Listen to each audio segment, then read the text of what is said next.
रिलीजनिज्म and politics. देखिए religion जो होते हैं, तो रिलीजन के बीच में क्या होता है, डिफरेंसेस होते हैं। अब अलग अलग रिलीजन होते हैं एक कंट्री में, बहुत सारे रिलीजन होते हैं, बहुत सारे रिलीजन, हिंदूज होते हैं, मुस्लिम्स होते हैं, क्रिश्चियंस होते हैं, सिख होते हैं, ठीक है, बहुत सारे रिलीजन है और हर रिलीजन में डिफरेंसेस है। डिफरेंसेस कैसे हैं कि हर रिलीजन का पूजा करने का तरीका अलग होता है, हर रिलीजन एक अलग भगवान में, अलग ईश्वर में क्या करता है, विश्वास रखता है, ठीक है, उनके अलग रिचुअल्स होते हैं, उनके अलग प्रैक्टिसेस होते हैं और सारी चीजें जस्टिफाइड है, ठीक। अब लेकिन क्या होता है, डिफरेंसेस के कारण कभी कभी डिवीजन भी हो जाते हैं, ठीक है, सोशल डिवीजन देखने को मिलता है। तो सोशल डिवीजन क्या होता है वो मैं आपको बताता हूँ। सोशल डिवीजन में हम क्या देखते हैं, सोशल डिवीजन में जैसे हमने पिछला जो चैप्टर था हमारा डेमोक्रेसी एंड डाइवर्सिटी, उसमें क्या समझा था कि लोगों के बीच में डिफरेंसेस होते हैं और वो डिफरेंसेस कभी कभी डिवीजन में बदल जाते हैं। तो वही चीज यहाँ पे भी देखने को मिलती है, क्या कि रिलीजन होता है, डिफरेंसेस होते हैं और वो डिफरेंसेस डिवीजन में बदल जाते हैं। अब एक और इंटरेस्टिंग चीज, जरूरी नहीं है कि हमेशा क्या रहे, हमेशा रिलीजन, दो अलग अलग रिलीजन के बीच में ही डिफरेंसेस क्रिएट हो। आया समझ में, मतलब ऐसा नहीं कि डिफरेंसेस अगर मान लीजिए हिंदू और मुस्लिम के बीच में ही डिफरेंस क्रिएट होंगे, डिफरेंसेस एक ही रिलीजन के अंदर भी हो सकते हैं। वो आपको एग्जांपल से बताता हूं, it may be with in same religion also. Same religion में कैसे, तो जैसे आपने नदर्न आयरलैंड वाला एग्जांपल देखा था पिछले चैप्टर में, हमने क्या देखा था, नदर्न आयरलैंड में सारे क्रिश्चियंस थे लेकिन उन क्रिश्चियंस के बीच में आपस में डिफरेंसेस थे। कैसे थे, रिलीजन तो सेम था ना, लेकिन उसके बावजूद भी क्या है, डिफरेंसेस है। वो डिफरेंसेस कहां से आए और कैसे आए, तो डिफरेंसेस कैथोलिक्स और प्रोटेस्टेंट, मतलब एक ही रिलीजन के लोग लेकिन अलग अलग सेक्ट होने के कारण डिफरेंसेस हैं। वैसे ही हिंदुइज्म में अगर आप देखोगे तो अपर कास्ट और लोअर कास्ट के बीच में डिफरेंसेस है। आया समझ में, तो ये डिफरेंसेस डिवीजन में भी बदल सकते हैं, जैसा नदर्न आयरलैंड में देखा हमने कि कंट्री को ही डिवाइड करना पड़ गया था। तो वही सारी चीजें रहती कि हमेशा रिलीजन जो मतलब रिलीजन जो रहता है, तो रिलीजन के चलते क्या होता है, डिफरेंसेस होते हैं, वो एक रिलीजन के अंदर भी हो सकते हैं और दो रिलीजन में आपस में भी हो सकते हैं और ये डिफरेंसेस डिवीजन में बदल जाते हैं। Is that clear. तो इसी चीज को अगर हम आगे बढ़ाते हैं तो unlike gender differences, the religious differences are often expressed in politics, ठीक है। तो जो हमारे जेंडर डिफरेंसेस होते हैं, पिछला जो सेक्शन था उसमें हमने जेंडर डिफरेंसेस पढ़े थे, तो जेंडर डिफरेंसेस में हमने क्या देखा था, याद कीजिए, रिकॉल कीजिए, जो पहला वाला वीडियो था उसमें मैंने आपको बताया था कि gender differences are acceptable as natural and unchangeable, ठीक है। तो उन्हें नेचुरल माना जाता है और अनचेंजेबल माना जाता है कि हाँ ये तो ऐसे ही है, मेल और फीमेल के बीच में डिफरेंस होना तय है, तो पॉलिटिकली उसको उतना ज्यादा हाईलाइट नहीं किया जाता है। लेकिन जो रिलीजियस डिफरेंस होते हैं, ठीक है, तो religious difference are often expressed in politics. क्यों, क्योंकि धर्म के नाम पे समाज को विभाजित करके, सोसाइटी को डिवाइड करके बहुत सारे पॉलिटिकल लीडर्स क्या करते हैं, अपनी रोटी सेकते हैं उस पे, ठीक है। तो वही चीज है कि यहाँ पे जो रिलीजियस डिफरेंस है, दे आर मोर सेंसिटिव, ठीक है। इन्हें क्या किया जाता है, they are being highlighted in the politics more often, ठीक है। ज्यादातर क्या किया जाता है, इन डिफरेंसेस को हाईलाइट किया जाता है पॉलिटिक्स में और इन डिफरेंसेस पे ऑप्टिमाइज करने की कोशिश की जाती है अलग अलग पॉलिटिकल पार्टीज और पॉलिटिकल लीडर्स के थ्रू।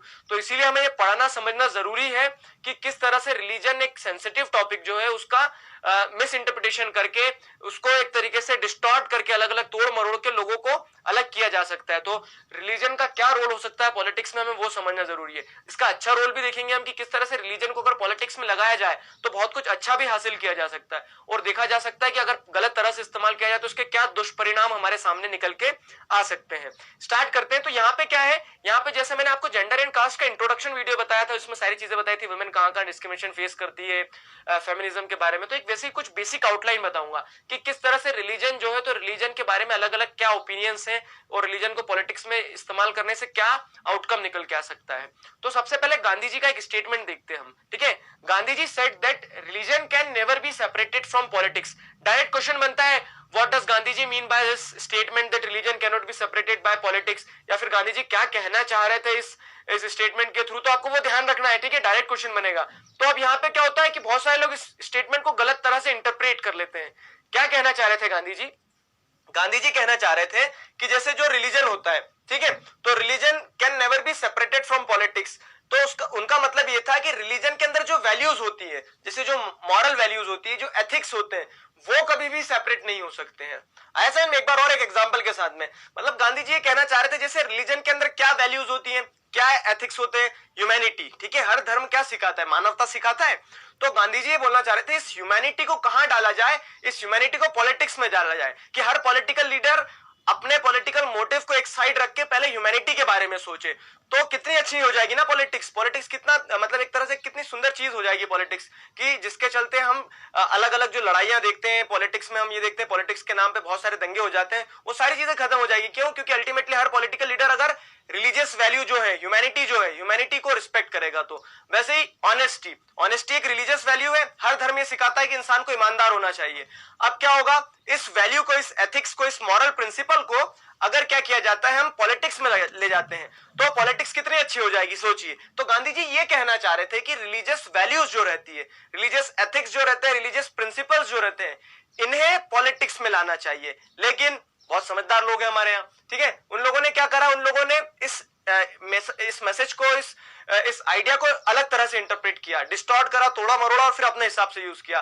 तो क्या करना स्टार्ट कर दिया, आप देखोगे बहुत सारी पॉलिटिकल पार्टीज, बहुत सारे पॉलिटिकल लीडर्स क्या करते हैं, वो धर्म के जो मटेरियलिस्टिक सिंबल्स होते हैं, जैसे किसी एक स्पेसिफिक कलर का फ्लैग हो गया, ठीक है, किसी एक स्पेसिफिक कलर का सिंबल हो गया, ठीक, तो इस तरह से सिंबल्स को, फ्लैग्स को क्या करते हैं, वो अपने पॉलिटिकल ऑब्जेक्टिव को फुलफिल करने के लिए यूज करते हैं। तो और क्या बोलते हैं कि हम रिलीजन को पॉलिटिक्स से अलग नहीं कर रहे हैं, पॉलिटिक्स और रिलीजन तो एक साथ जाना चाहिए, ये महात्मा गांधी कहते थे। तो उन्होंने आइडिया समझा नहीं और अपने हिसाब से अपने मोटिव को फुलफिल करने के लिए गलत तरह से क्या करना स्टार्ट कर दिया, एक गलत तरह से रिलीजन को इस्तेमाल करना स्टार्ट कर दिया पॉलिटिक्स में। अब आगे अगर देखते हैं हम, तो विक्टिम्स ऑफ कम्युनल राइट्स, तो जो अधिकतर कम्युनल राइट्स होते हैं, जो मतलब धर्म के नाम पे दंगे होते हैं, तो धर्म के नाम पे जो दंगे हो रहे हैं उसमें सबसे ज्यादा सफर कौन करता है, सबसे ज्यादा सफर करते हैं रिलीजियस माइनॉरिटीज। रिलीजियस माइनॉरिटीज क्या होती है मैं बताता हूँ। जैसे हर देश में कुछ रिलीजियस माइनॉरिटीज रहती, आप इंडिया में देखोगे तो इंडिया में क्रिश्चियन, सिख, मुस्लिम, ये लोग क्या है, ये रिलीजियस माइनॉरिटी, मतलब ये उन रिलीजन के लोग हैं जो लोग क्या है, रिलेटिवली क्या है, कम जनसंख्या में दूसरे रिलीजन से। जैसे India is Hindu dominated country, तो यहाँ पे ये रिलीजियस माइनॉरिटीज होंगे। अब क्या होता है, इस तरह से जब कम्युनल राइट्स होते हैं, तो कम्युनल राइट्स में क्या होता है, रिलीजियस माइनॉरिटीज को बहुत ज्यादा सफर करना पड़ता है। तो अब हम यहाँ पे क्या कर रहे हैं, अगर हम यहाँ पे रिलीजन के साथ इंटरफेयर करते हैं, कैसे, रिलीजन को पॉलिटिक्स में लाते हैं और पॉलिटिक्स में लाने के बाद में जो रिलीजियस माइनॉरिटीज हैं इन्हें प्रोटेक्शन देते हैं, तो इन्हें प्रोटेक्शन देंगे, special steps to protect them, अगर इन्हें हम स्पेशल स्टेप्स लेंगे, कुछ प्रोटेक्शन प्रोवाइड करेंगे, तो उससे फायदा होगा। किन्हें फायदा होगा, उससे फायदा होगा रिलीजियस माइनॉरिटीज को, कि जो सबसे ज्यादा विक्टिम जो लोग बनते थे, जिन लोगों को सबसे ज्यादा सफर करना पड़ता था, उन्हें बचाया जा सकता है। तो यहाँ पे आप देखिए गांधी जी का जो नोशन था, religion can never be separated from politics, तो वो कितनी अच्छी चीज हो सकती है अगर इस आइडिया को सही तरह से इंप्लीमेंट किया जाए। तो यहीं पे अगर जैसे आप रिलीजन के अंदर पॉलिटिक्स को ले जाते हो और माइनॉरिटीज को प्रोटेक्शन देते हो, रिलीजियस माइनॉरिटीज को प्रोटेक्शन देते हो, तो वो एक तरह से उनके लिए सही रहेगा, ठीक है, उनके बेटरमेंट के लिए सही रहेगा। आगे और देखते हैं अगर, तो जो फैमिली लॉज होते हैं, ठीक है, फैमिली लॉज क्या होते हैं वो मैं बताता हूँ। फैमिली लॉज एक तरह से रिलीजियस लॉज होते हैं, मतलब रिलीजन के प्रिंसिपल्स के अकॉर्डिंगली जो कुछ लॉज फ्रेम किए जाते हैं। एग्जाम्पल, जैसे इस्लाम में शरीयत लॉ होता है, ठीक है, हिंदू सक्सेशन एक्ट जो था एक हिंदुइज्म में, तो इस तरह से जो फैमिली लॉज होते हैं, मतलब कह सकते हो आप, जो रिलीजन्स के द्वारा गाइडेड होते हैं, तो उनके नाम पे क्या होता है, उन फैमिली लॉज के नाम पे डिस्क्रिमिनेशन होता था वुमेन के साथ में। कैसे, तो वो एग्जांपल बताता हूं मैं आपको।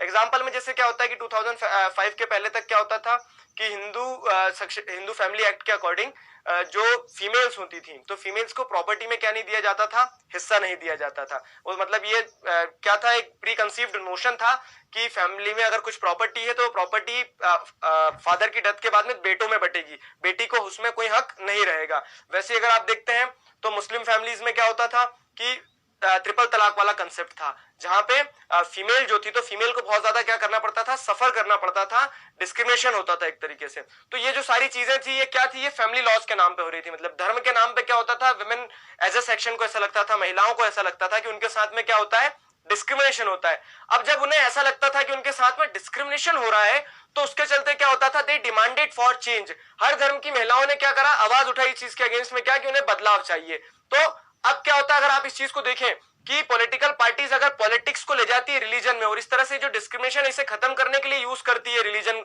मतलब रिलीजन में इंटरफेयर सिर्फ इसलिए कर रही क्योंकि वो इक्वालिटी लाना चाहती है, तो उससे क्या होगा, उससे एक तरह से अपलिफ्टमेंट होगा किसका, वुमेन एज ए सेक्शन का। तो आप ये देख रहे हो कि रिलीजन को पॉलिटिक्स में ले जाना कभी कभी सही भी साबित हो सकता है। तो वहीं पे एक क्वेश्चन बनता है, रिलीजन और पॉलिटिक्स के बीच में जो रिलेशन है, इज इट गुड और बैड। तो अभी आपने जो एग्जांपल्स देखे कि अगर सही तरह से किया जाए, ये मैसेज सही इंटरप्रेट किया जाए, क्या होना चाहिए, जो नोशन होना चाहिए आपका इंटरफेयर करने का रिलीजियस मैटर्स में, वो सही होना चाहिए। तो उसके चलते बहुत अच्छा हो सकता है, क्योंकि रिलीजन अगर रिलीजियस वैल्यूज को, रिलीजियस प्रिंसिपल्स को अगर पॉलिटिक्स में आप ले जाते हो तो उससे बहुत सारे लोगों का सुधार किया जा सकता है। ठीक है, ये सारी चीजें हैं।